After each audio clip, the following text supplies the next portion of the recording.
Hello, and welcome to today's seminar about how to speak better English in just 1 month. My name is Chris Americos, and today I'm going to show you how students from around the world practice English, improve their pronunciation and speaking skills, learn new vocabulary and grammar, and communicate with confidence with other students from around the world every day.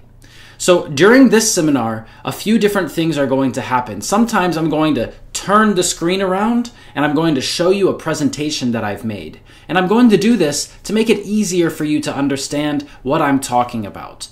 Something else that you'll notice during this seminar is that sometimes I'll look away like this. And that means that I'm checking the questions that are coming in during the seminar. So if you see me look away, that doesn't mean that I'm not paying attention to you or I'm not going to speak to you more. It just means that I'm checking the questions. So right now I'm going to flip the screen around and you're going to see this presentation that I've made, but don't worry because I'm going to show my face again very soon. This seminar is level 1, and if this is your first time in one of my seminars, then today is a very important day for you. In this seminar, I'm going to teach you some basic information that you need to know so that you can speak with anyone in the world, understand what they say, express your ideas, and effectively communicate in English. To succeed today, you'll need to watch this seminar from beginning to end, follow my instructions, write notes, and take action. If you listen to what I tell you today and you take action and follow my instructions, then you can go to level 2, where you'll have speaking practice with native speakers, teachers, and people from around the world every day. If you succeed there, then you can join level 3, where we will work with you individually to achieve your goals. During our seminar today, you can write in the chat box on the right side of the screen. At the end of the seminar, I'm going to be answering some questions, and you can write your questions during the seminar or after in the chat box, and we'll try to answer you as quickly as possible. Our goal today is to give you all of the information and resources that you need to start speaking with anyone from any country. I'm going to show you how you can learn listening, reading, grammar, vocabulary, and everything else very easily. I'm also going to tell you some important facts about learning English that you've probably never heard before. It's sad but true that most people don't know these important facts, and today I'm going to tell you this information that nobody else is teaching. So what you need to know right now is that the information and resources I'm going to share with you today have helped thousands of students from all over the world learn English. It's helped them move abroad, study at universities and schools in English-speaking countries, get high-paying jobs in international companies, and much more. I'm going to give you the same information that I usually teach my VIP students. I've taught almost 20,000 hours of lessons over the past 10 years, and I've helped thousands of students reach their goals and change their lives. In 2011, I started my first teaching business. I started an English center where students can speak with native speakers and take lessons with professional teachers. My school was so popular that I had to hire more teachers and then more teachers. That's when I became a different type of teacher, because I started teaching other teachers how to teach. I became a teacher trainer. I've taught teachers from lots of different countries how to teach English effectively. Then I became a business coach and I taught teachers how to start a teaching business. After some time, I started another teaching business myself. Now we teach English online, and every day students from every country in the world can learn to speak English correctly, fluently, and with confidence. In fact, let me show you a few of our star students and show you what they've achieved. So right now you should see on the screen lots of students from lots of different countries who have made short videos telling me about the results that they got and the success that they had after going through my program. So you can see that there's people who have given me feedback in lots of different languages, in Russian and Arabic and Chinese, Bulgarian, Italian, Thai, Portuguese, plus there's even more, and these results are absolutely amazing. So here's what we're going to do in this seminar today. First, we're going to talk about your goals for learning English. Usually when you meet a teacher for the first time, the teacher asks you questions like, why are you learning English? Or why do you need English?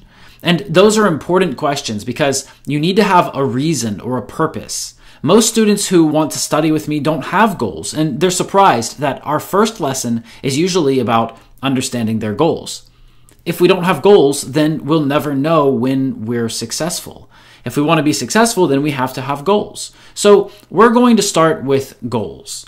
I'm going to give you some free resources to help you improve your English language skills.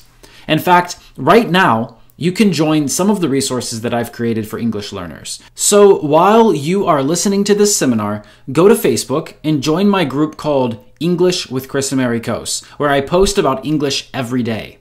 Go to my Instagram called Chris Americos, where you can get lots of motivation to learn and study. And then go to my YouTube channel called English with Chris Americos, where I have over 500 video lessons that you can watch for free. There are lots of great resources available online if you know where to look, but you have to be careful because there are also a lot of bad resources that will teach you the wrong things. So I'm going to give you some free resources that you can trust and tell you how you can use them.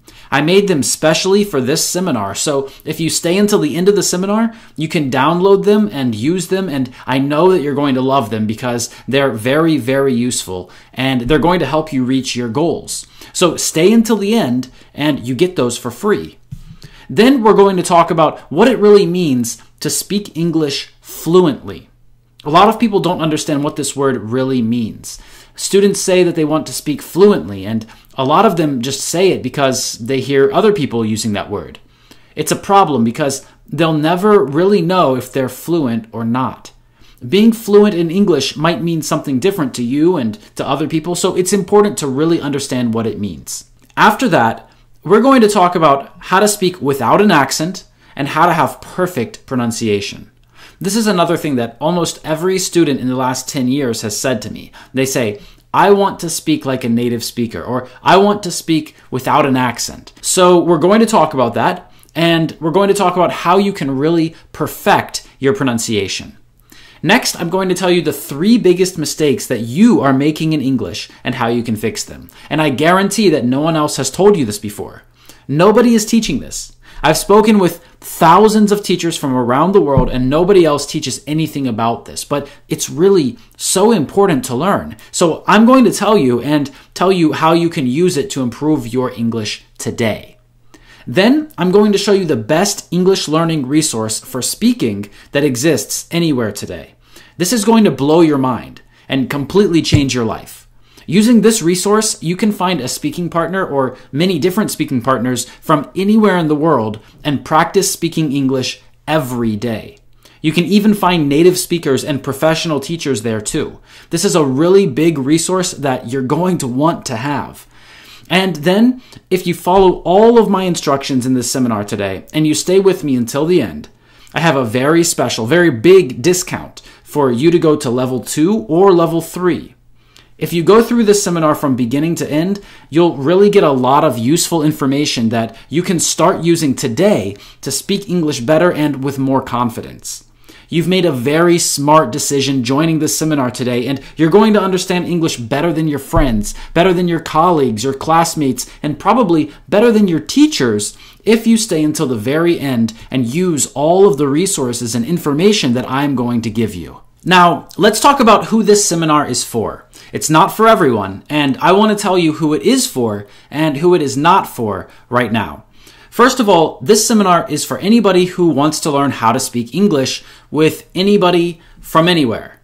If you want to learn English for traveling or for work or to move abroad or study abroad, then this seminar is for you, and you're really going to love what I'm going to share with you. Second of all, a lot of people ask me, Chris, what level of English do I need to have to join your level 2 program? And here's how you can understand if your level is good enough. If you can understand at least 50% of what I am saying right now, then your level is good enough. And the last group of people that this seminar is for is teachers who want to improve their skills as English speakers and English teachers. Hey, I understand that teachers need lessons too.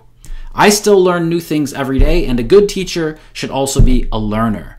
So if you're one of these people, then you're in the right place and you're really going to love what we're going to do today. And then let me tell you who this seminar is not for.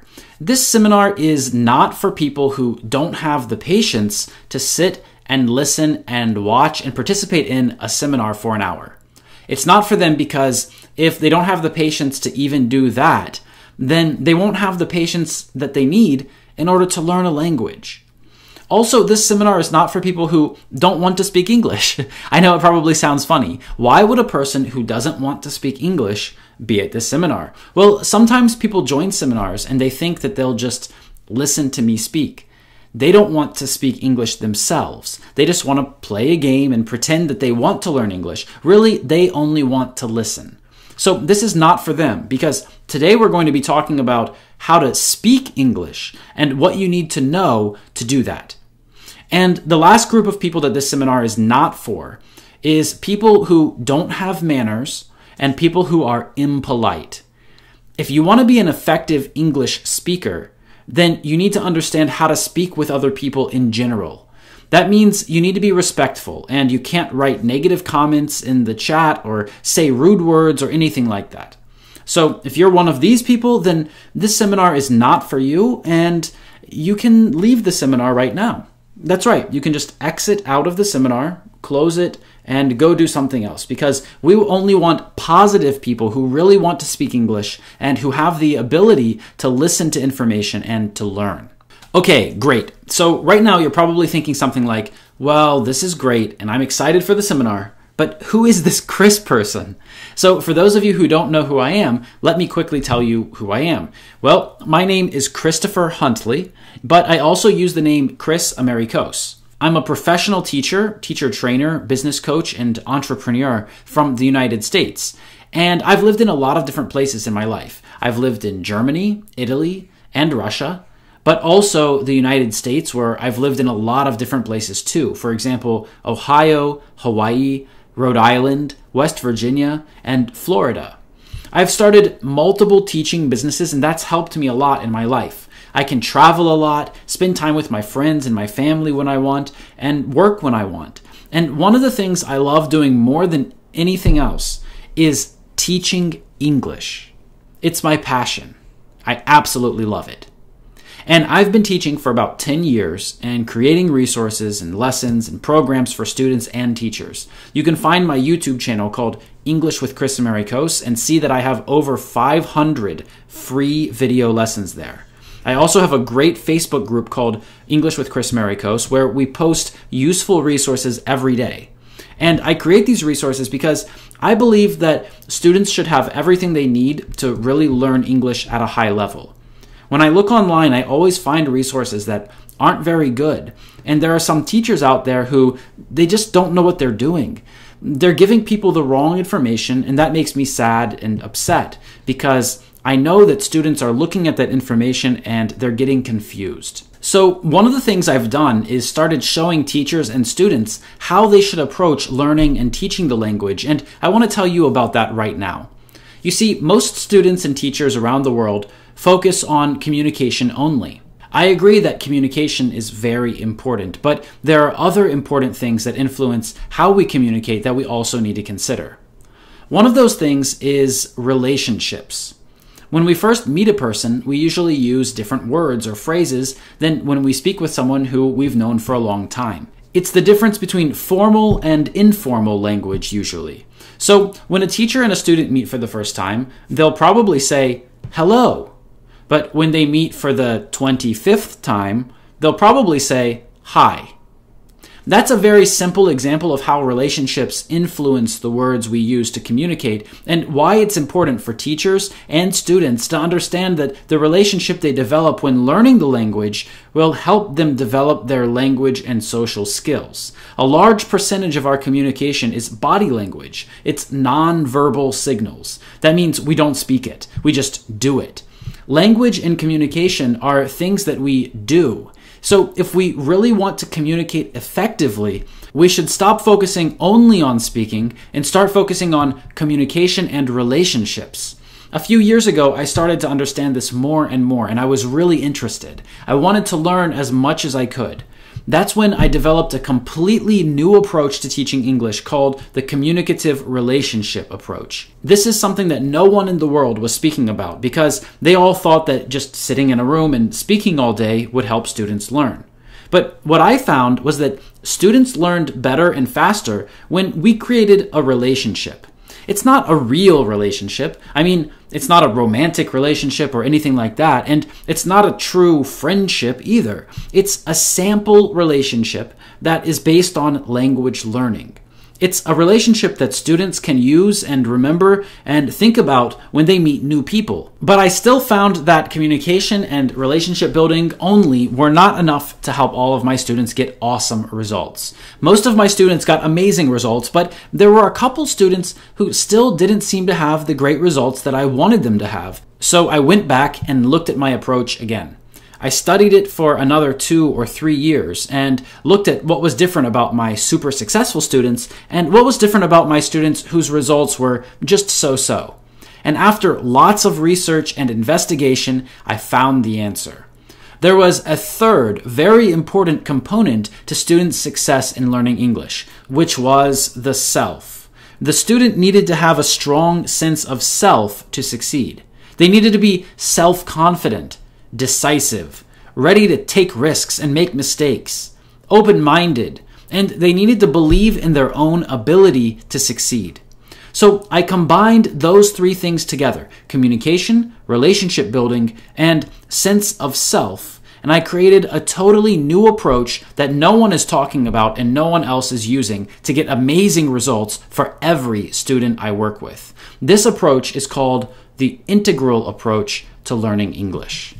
So right now, because you are part of this seminar, you're going to learn things that are completely new and no one else is teaching them. They are more effective than traditional ways that people have been learning and teaching English for the past 100 years. And you're going to learn them right now here with me today. Now, let's get started. The first thing we absolutely must do today is set your language learning goals. If you've never done this before, then it might feel a little strange the first time, and that's okay. In fact, it's good if it feels strange, because that means that you're trying something new and you're making progress. If you always feel comfortable, you'll never make progress. So it's good if you feel a little uncomfortable doing this. To set your goals, you need to have a piece of paper, you need to pick up a pen, and get ready to write. You'll have to listen and then think about what I tell you, and then write information about yourself on your piece of paper. At the top of the paper in front of you, you need to write a few words. You're going to write 1 word on 1 line, and then skip a line or 2 and write the next one. And then you'll do the same thing with each word that I tell you. Ready? Okay. The first word you need to write is words. That's right. Write the word words at the top of the paper. Okay, next, write the word rules. Remember to skip a line or 2 between each word. Okay, after that, write the word speaking. That's an important one. Next, write the word books. And then the last one, write the word films. Okay. So now you should have those 5 words written on your paper, and what we're going to do is set our goals for each of these categories. First of all, next to where you wrote the word words, you need to write how many words you want to learn in the next 12 months or the next 6 months. I know that 12 months might be a long time for some people, and that's okay. If 12 months is too long, then you can plan for 6 months. So all you need to do is write a number. How many words are you going to learn? Then, write the number of grammar rules that you're going to study in the next 6 or 12 months. Grammar rules are important because they give structure to the language and help connect all of the words that we know. After that, write how often you want to have speaking practice and how many times you'll be able to focus 100% on speaking in the next 6 or 12 months. It might be speaking practice with a native speaker, with a teacher, or maybe just with a friend. Research has shown that speaking a language helps you learn and remember it. You really need as much speaking practice as you can get. The best way to learn English is to practice speaking every day for at least 1 hour. I understand that it can be difficult to find someone to speak with every day, but this is probably the most important thing to focus on when learning the language. You must have speaking practice. Next, write how many books you're going to read in the next 6 or 12 months. They don't have to be hundreds of pages long, and they don't have to be originals, but they must be in English. And lastly, you need to write how many films you're going to watch in English in the next 6 or 12 months. I know that you might not even have enough time to watch entire films, but you should at least be able to find 15 to 30 minutes to watch a TV show. It's important to watch films and TV shows in English because you get to improve your listening skills, you get to learn new vocabulary, hear natural pronunciation in real-life situations, and, most importantly, have fun. Make sure you write down your goals on this piece of paper before moving forward because setting goals and having a plan will help you learn English better and faster. There was a research study done at Yale University. They interviewed students who were graduating from the university one year and asked them about their goals. They asked if they had any goals. Then they asked if they had specific goals. They wanted to know what their goals were.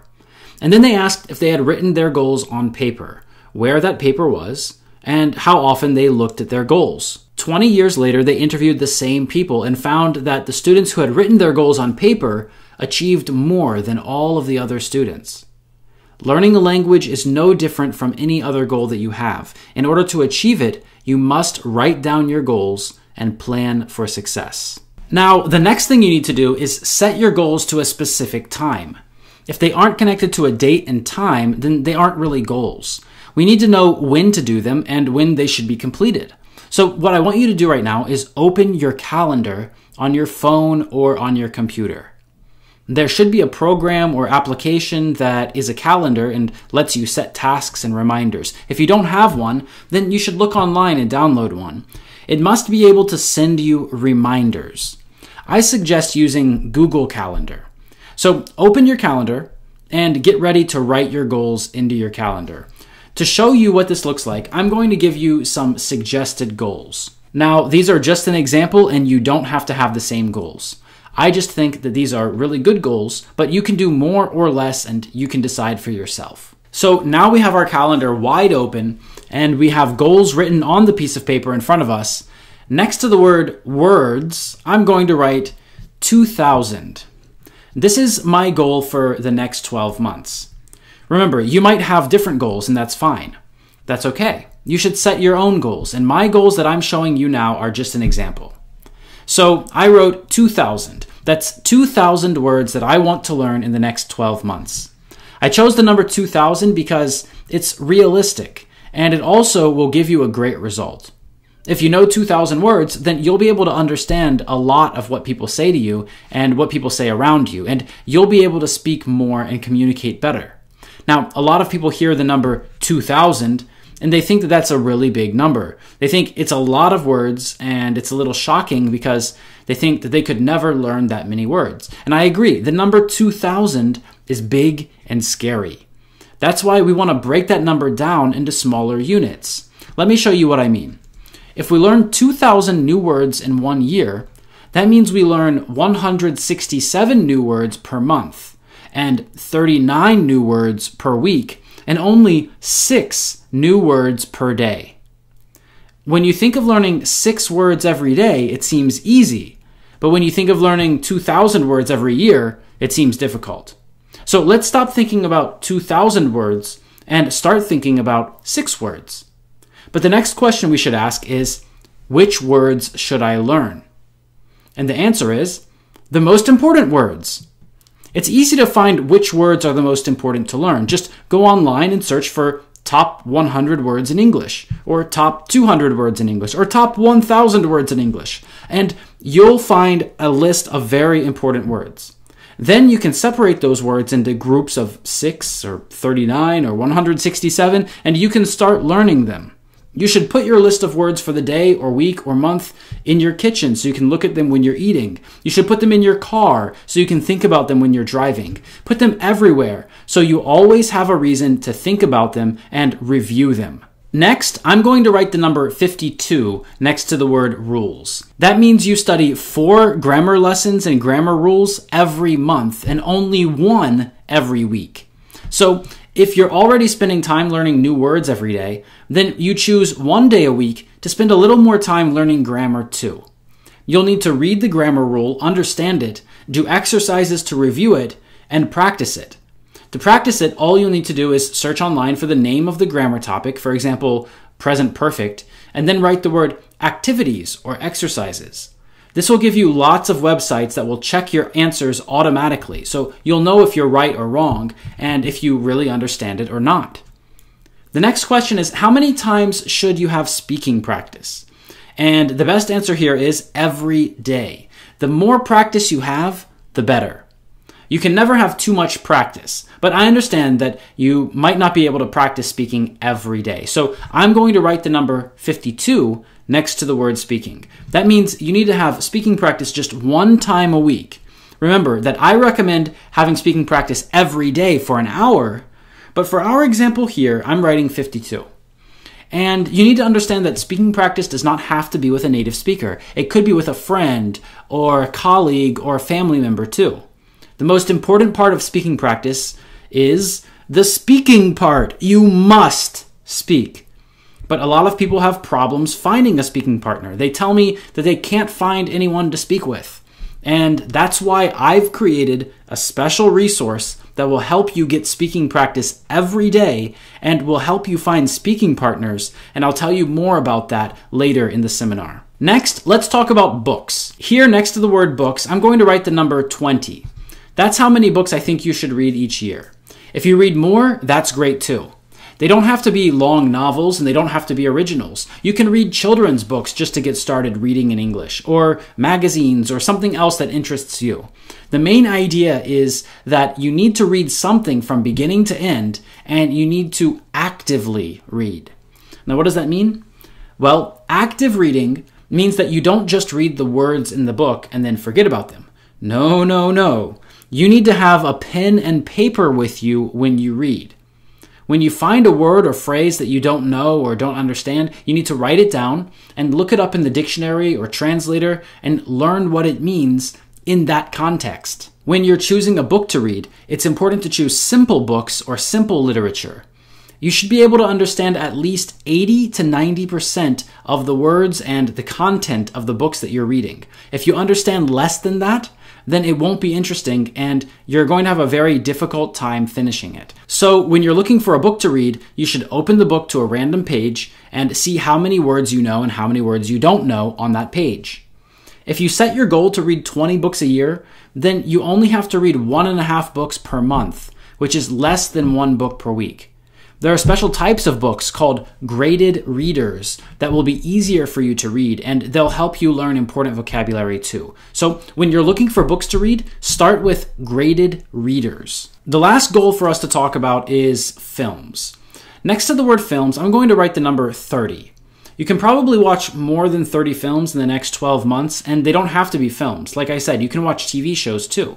But just like with books, you need to not just watch, but actively watch. So that means you need to have a pen and paper with you when you watch and write down words and phrases and then learn what they mean in that context. The reason we need to watch and read with a pen and paper is because we're not just doing these activities for fun. They might be fun too, and it's great if you have fun while you're learning, but you need to approach watching films and reading books as an English lesson. So bring your pen and paper and get ready to study when you turn on films or TV shows.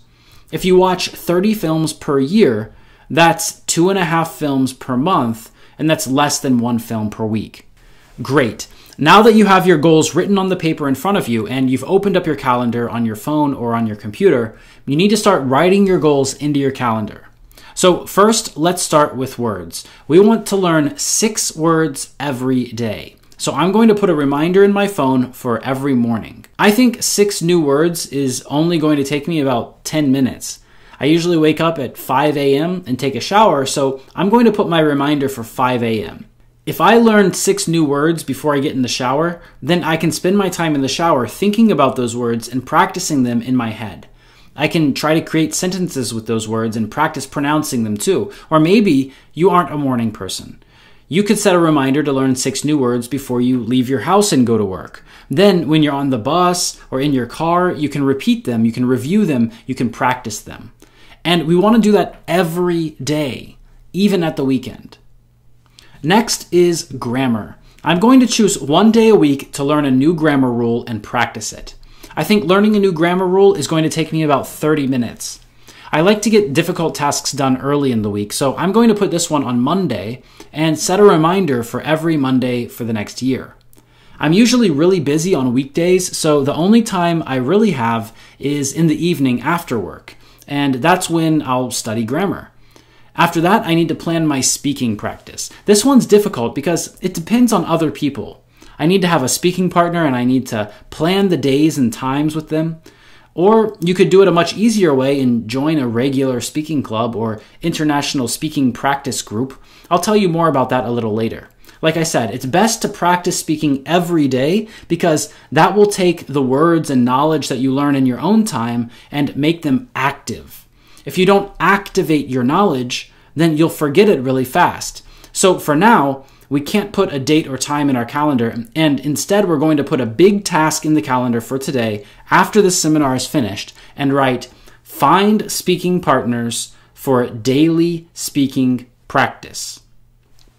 Great. Next, we need to add reminders about books and films. In my opinion, the evening is the best time to read books. It's a better way to relax than just surfing the internet and looking at funny pictures of cats, right? What you want to do is you want to see how many pages are in the book that you're going to read and divide that number by the number of days it will take you to finish it. So if we need to read 1.5 books every month, then we can say that we have about 18 days to read 1 book. If our book is 100 pages long, then we have to read 5.5 pages every day. So in my calendar, I'm going to give myself 30 minutes every evening to read 5.5 pages. You might read faster or slower, but remember that you aren't just reading. You're also taking notes and learning new words and phrases. And we want to do the same thing with films. We usually watch films from the beginning to the end, so we need to find a day when we can dedicate an hour or 2 hours to watching the whole film. For me, I'm too busy during the week to do this, so it has to be at the weekend. We said that our goal was to watch 2.5 films per month, so I'm going to put a reminder in my calendar for every Saturday morning. You might be thinking, but Chris, that's 4 films. You're right, that is 4 films per month. But what we really need to do is understand the film, so we might have to watch the same film 2 times or even more times. You'll probably enjoy the film more the second time after you've learned new words and phrases. We need to look at how long the film is and put that in our calendar. So now you should have your goals written on that piece of paper in front of you. You should have your goals in your calendar with reminders. And there's still one more thing that you need to do. You see, if you just wake up and try to complete your goals as they are now, you'll fail because you haven't prepared anything. Which words are you going to learn? Which grammar rules are you going to study? Who are you going to speak with? Which books are you going to read? Which films are you going to watch? If you make those decisions every day and every time you get a reminder on your phone, then you'll waste all of your time planning and you won't spend that time studying. You need to do the planning first. So let's do that now. We've already talked about how you can find the top 100 or 200 or even 1,000 words in English, right? All you need to do is search on Google. So you need to print that list of words out and then separate it into groups of 6 words. When you're doing this, you want to make sure that the words are not simple words that you already know. For example, words like if or but or in. If you understand what I'm saying right now, then you probably know those words already. So you might need to start from the end of the list of most popular words. Another option is searching for lists of words about a special topic, for example, medical English or legal English or other professional spheres. You want to plan your words for the whole month so that you don't have to spend time planning every day again and again. And then next month, you'll do the same thing. So you need to go back to your calendar right now and schedule a planning day. On your planning day, you're going to plan which new words you're going to learn that month, which grammar rules, when you're going to have speaking practice, which books you'll read, and which films you'll watch that month. you'll probably need about 60 minutes the first time you do it, and then you'll need 30 minutes every month after that. I think the best day to schedule this for is the last day or the next to last day of the month before.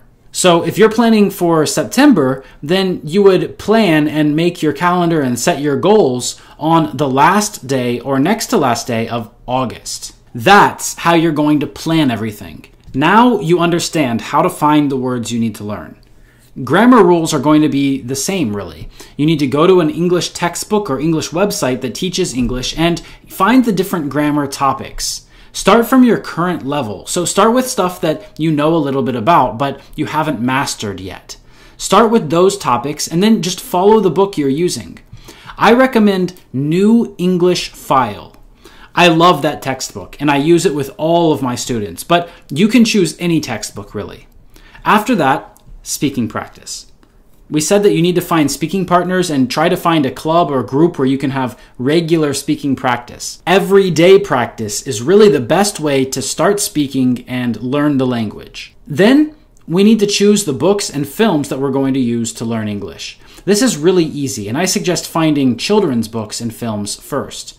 This is going to help you because you're not going to be so interested in the story or the action of the film or book, but instead, you'll be focused on learning new words and phrases. So during your planning day, you're going to decide which words, which grammar topics, which books, and which films to study. And you're going to make plans for speaking practice. Now we're going to talk about some problems that people have when they try to learn English. What you need to understand about planning and setting goals when learning English is that if English is not part of your life, then it's just a game or a hobby. I'm sure you have hobbies. Maybe you listen to music or you play tennis. Are you a professional tennis player? If it's just your hobby, then you're not a professional. Hobbies are things that we do sometimes. They're things that we might like a little bit, but they aren't important enough for us to spend a lot of time doing them regularly. I mean, when are you going to use tennis in your real life?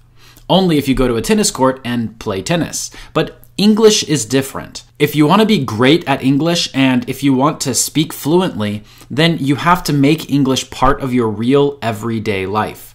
You need to find activities that you already do and start associating them with English. Maybe you spend a lot of time cooking. You could write your cooking instructions in English. You could make a rule in your life that every time you cook, you study English or watch an English TV show. Maybe you are a business person and don't have a lot of free time. Well, when you're driving to work, you could be studying English. You need to find real activities that you already do in your life and add English to them. If you don't make English part of your life, then it's just a game or a hobby. For many people, English is a game. They think it's fun to translate words and remember that this English word means this in their language and another English word means that in their language. They aren't serious about really knowing and using English in their life.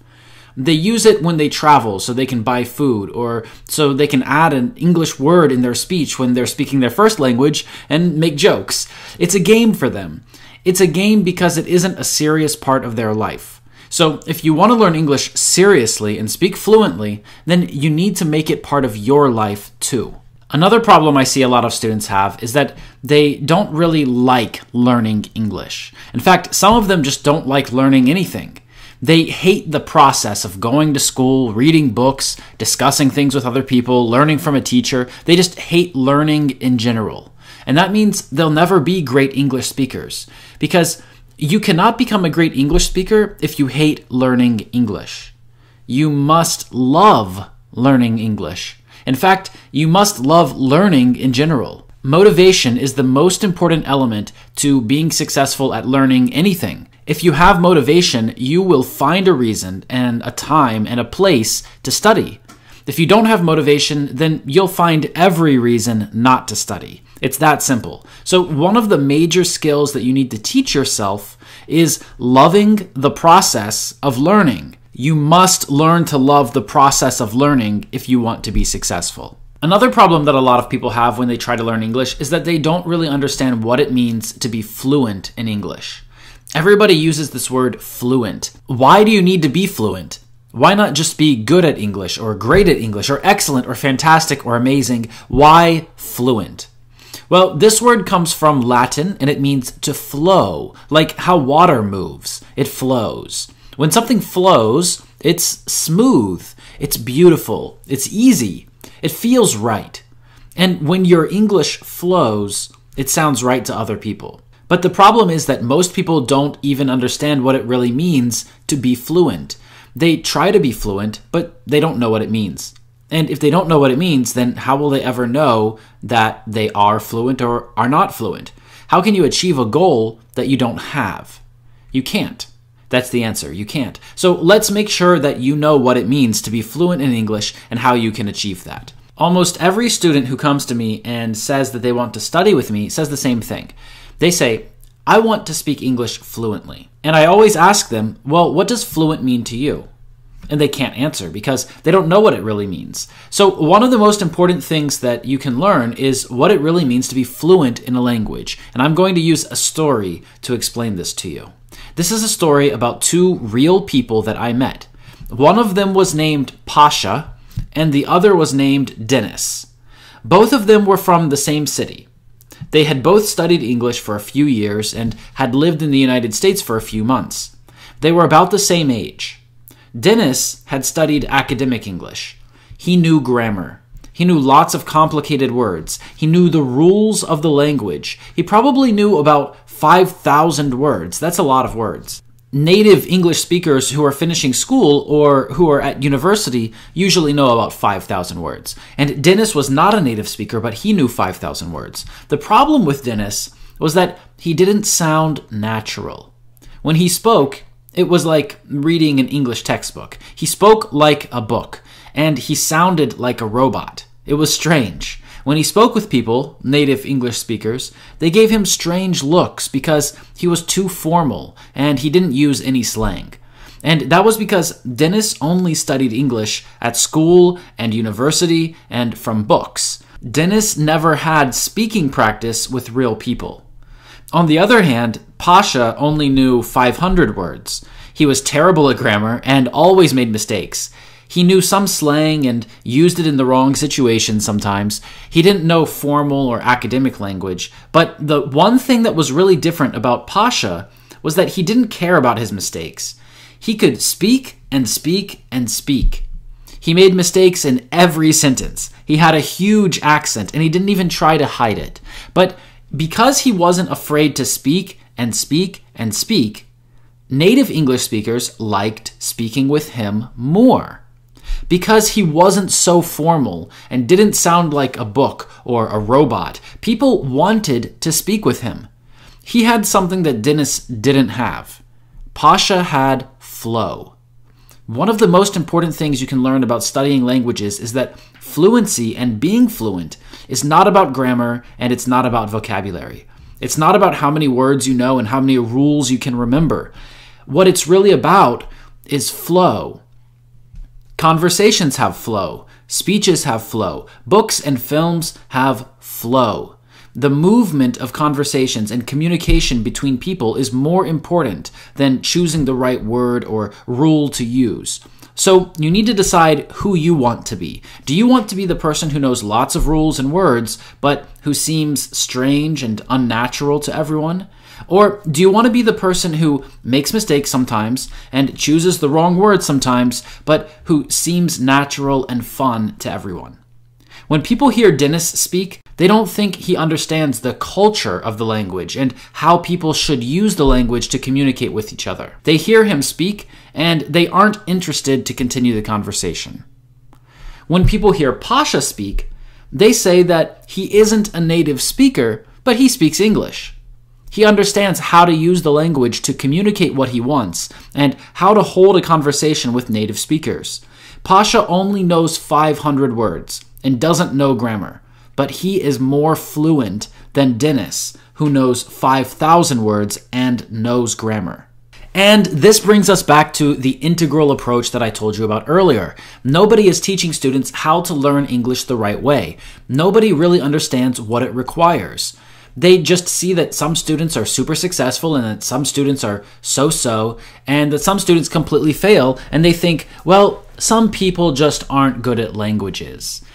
And that's not true at all. Right now, I'm going to ask you one question that should explain what I'm talking about and help you really understand why learning English and becoming fluent in English is a process that first starts with you. It's not about your teacher. It's not about your school or your university. It's not about your family. It's not about your country or where you were born or your nationality. It's not because you're good at languages or bad at languages. This one question will explain what stops so many people from being fluent in English and prove to you that it all starts with you.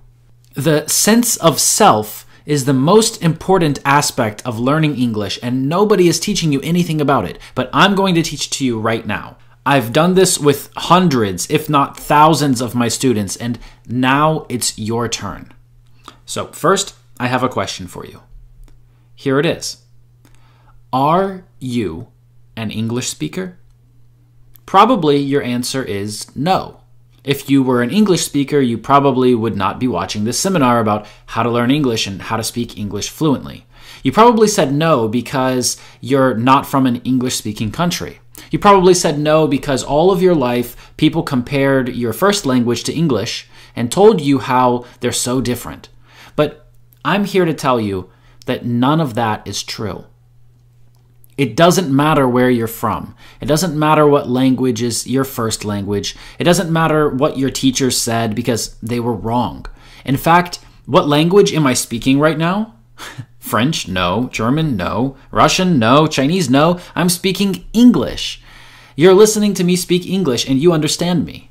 I think you understand me if you're still watching.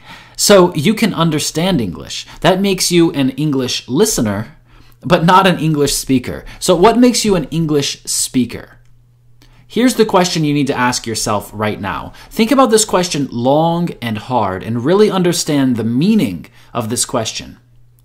Here it is. And in fact, I'm going to flip the camera around and show my face.